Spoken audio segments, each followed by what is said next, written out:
So this video is for talent acquisition professionals looking for a job. Let's talk about 4 things that you need to look out for as red flags in a job interview. Number one is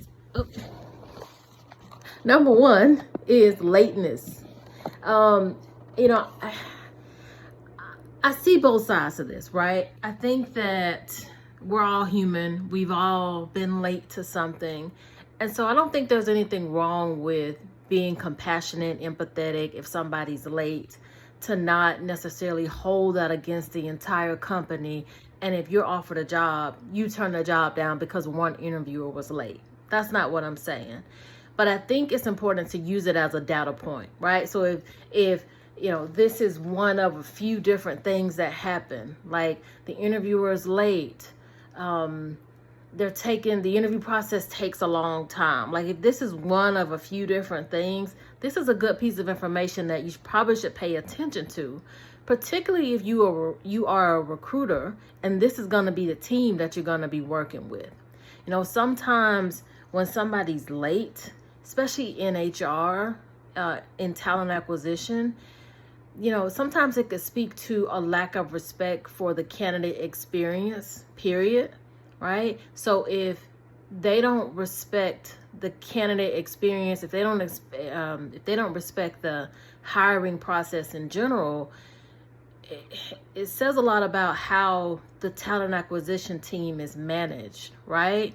How can we express to a hiring manager how important it is to be on time, to give timely feedback, to not keep the candidate waiting?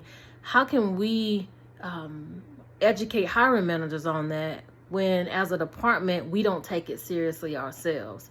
So it's important. It's a good piece of information. It's a good data point to have. So number one is lateness. Number two, the demeanor of the people who are doing the interviewing, and the people, if it's an in-person interview, the people who you come in contact with before and after the interview. I was actually had an interview recently, and I was waiting in the lobby, and I was just noticing people that were coming and going, and they just seemed, I don't want to speculate how they felt, obviously, but they seemed tired, or they just didn't seem happy to be there. and let me be clear, I don't expect someone to come out of the office doing backflips right through the office and hey, and being overzealous and all of that. But it's another data point. You have to, what is the culture of this place? That speaks to part of the culture, right? Are people saying hello? Are people being helpful? Right? Like, hey, has anybody come to say hello? Or do you need me to get anybody for you? Do you need some help? Just that sort of friendly culture, it speaks to how happy, how content the employees are. But if everybody look like they mad, like they really don't want to be there, they're just running to get outside to go on break because they just got to get out of that place, those are important things to pay attention to. On the flip side, if people are smiling, people are saying hello, people are sort of chit-chatting and laughing, and it seems the energy in the room seems positive, that might speak to a positive work culture. Again, not saying it's going to be a decision maker, but it's an important data point. Number 3, the interviewers seem unprepared.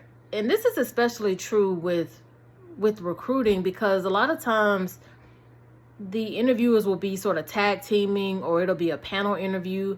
And let's just take the example that it's online. And so you got 2 people sort of tag teaming the questions.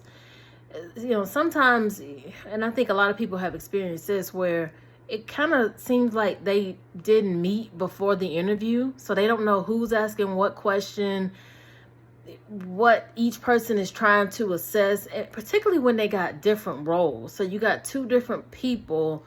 This happened to me recently, where one person would be a colleague of mine, and then the other person would be my direct supervisor, but there wasn't any kind of clear understanding of who is going to be assessing what. And it seemed like they had the same sort of list of questions and they were just sort of volleying back and forth. But it just didn't seem very well thought out. And so, yeah, I would say that that's an important one, because that again speaks to candidate experience. That speaks to how well organized that team is, because again, you're going to be working on that team. So this is a good sort of bird's eye view or insight into how the team is operating. And even though you're only getting an hour to peer into the window of what their world is, this organization, even in such a short period of time, could be very telling of how they operate on a daily basis.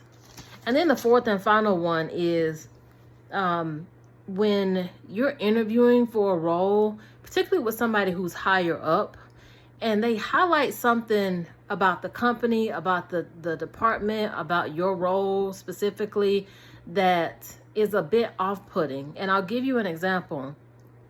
I recently interviewed for a job, and the topic of hiring manager relationship came up, and I said something to the effect of one of the difficult parts of being a recruiter and working with hiring managers is that recruiters don't have any real power over hiring managers, right? They don't answer to us. They don't report to us. We partner together, but we don't have any power over them, right? To sort of make them do anything. And I said that one of the opportunities for improvement in a lot of places that I've worked would be the company having a stance on, say, for example, the candidate experience in the hiring process. The company has an expectation that hiring managers give timely feedback, that we provide a magical, positive candidate experience, that this is the company's expectation, not just talent acquisition's expectation, right? And so when you have the backing of the company, then you have something to sort of point to, because you're not trying to get this one hiring manager. You're not trying to convince them how important it is for us to give feedback in a timely manner, for us to maybe pause the job and pull it off of the sites externally, so we don't have people applying to jobs that we're not actively trying to fill, that type of thing. So you as a talent acquisition professional, you're not having to fight that battle, because that's not something that's coming from you. That's something that's coming from the company. That is a company standard, because it's important to the company, right? That we provide a positive candidate experience and a positive hiring experience, period. So that's in essence what I was saying. And the manager, who was a pretty high leader in HR, he said, well, I don't think it should be this sort of top-down approach. I don't think that should be something that comes from up high. I think that that's something that should come from the ground up, or be a grassroots effort. And for me, that just sort of struck me as, okay, this seems to be the type of person that isn't gonna advocate well for his team. It seems like because some leaders in HR particularly aren't very good at advocating for their team for some reason. That's just been my experience. And so, there's such a battle that you have to fight in talent acquisition, because like I said before, we don't have any real power over managers, really. They're essentially our customer.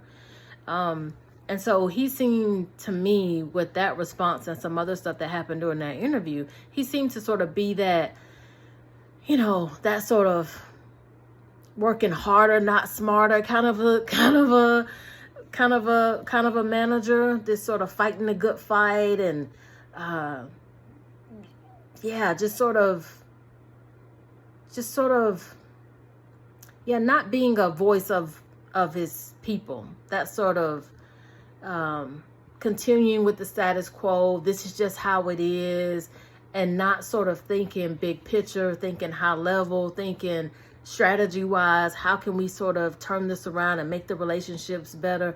It seemed like it was more, well, let's get in the trenches, let's fight, let's convince. So there's sort of that mentality instead of a more, like I said, more of a forward-thinking approach. So long example, but that's just one example of how you can sort of be in tune with what they're saying, and you can pick up on what it would be like to work with this person, or excuse me, work for this person. That's particularly true with higher level leaders, because if you figure out how their brain works, you can kind of tell how it'll be to work on that talent acquisition team. And I learned a lot just from his response to that discussion that we were having. So yeah, so three things: lateness, the demeanor of the people in the interview and people you may come in contact with in the lobby area. Interviewers that seem unprepared, seem like they didn't even look at your resume, or they aren't organized with who's going to ask what question. And somewhere in the interview, it's highlighted that, you know, the strategy and the sort of the inner workings of the team won't fit with how you work and how you operate. Hope this helps.